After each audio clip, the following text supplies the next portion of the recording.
cette œuvre est une œuvre d'Hugo Verlinde qui s'appelle Vertical, qui est une œuvre générative et donc qui a sa propre vie, son propre fonctionnement, donc qui est une projection numérique sur des plaques d'émail. Donc on a un lien à la fois avec la sculpture et également avec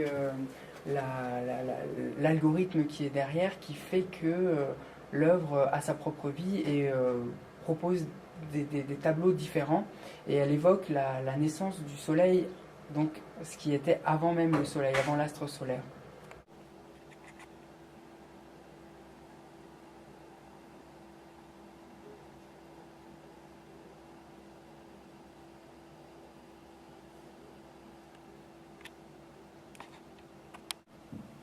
Donc c'est une installation interactive de l'artiste américain Daniel Schiffman, qui est un hommage au diagramme de Voronoi, donc qui recalcule en permanence les points et les espaces d'une façon comme une tessellation. Et donc l'œuvre capte à la fois son environnement et évidemment nous capte également, et plus on va rester immobile, plus on va réussir à distinguer sa silhouette, et au contraire, si on est agité, les sortes de petites mosaïques vont devenir moins lisibles.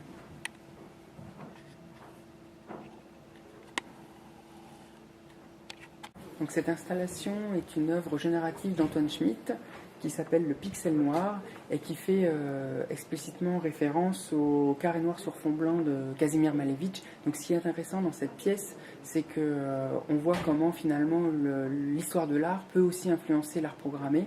Et donc comme on le voit, l'espèce de banc de pixels est irrésistiblement attiré par ce gros pixel noir qui à la fois évoque un pixel noir, mais aussi un tableau noir, comme le tableau de Malevich. Et donc on voit comment il y a ce lien entre l'art programmé et l'histoire de l'art. Et c'est une œuvre générative, donc qui a sa propre vie, qui évolue en permanence. Ce n'est pas une boucle vidéo, c'est vraiment une œuvre qui existe par elle-même. Go.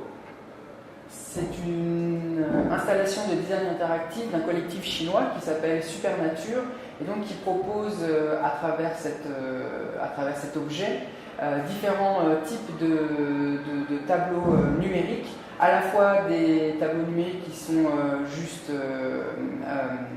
génératifs, mais également on peut interagir avec cet objet quand l'objet en fait quand on a un monochrome complètement blanc, on peut passer devant l'objet et finalement on se reflète, notre silhouette se reflète à la façon d'un diamant, d'un miroir, voilà, avec toutes ces petites facettes. Alors là, peut-être qu'on va arriver dans la phase, voilà, ça y est, on est dans la phase où on peut se refléter.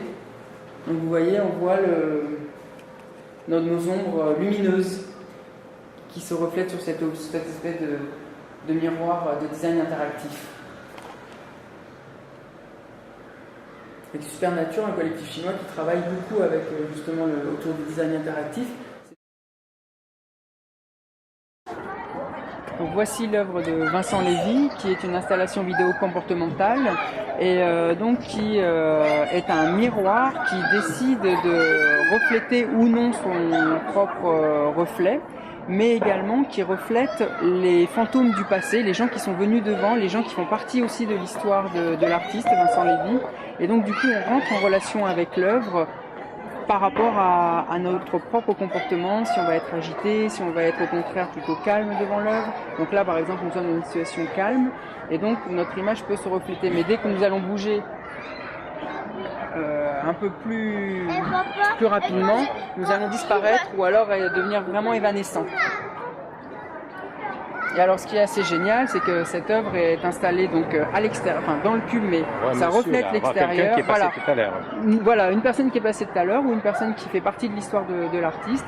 Et alors ce qui est assez génial, c'est comme c'est évidemment, ça reflète l'extérieur du cube, on est à l'extérieur du cube, on touche vraiment tous les publics. Et ça rejoint un petit peu notre festival.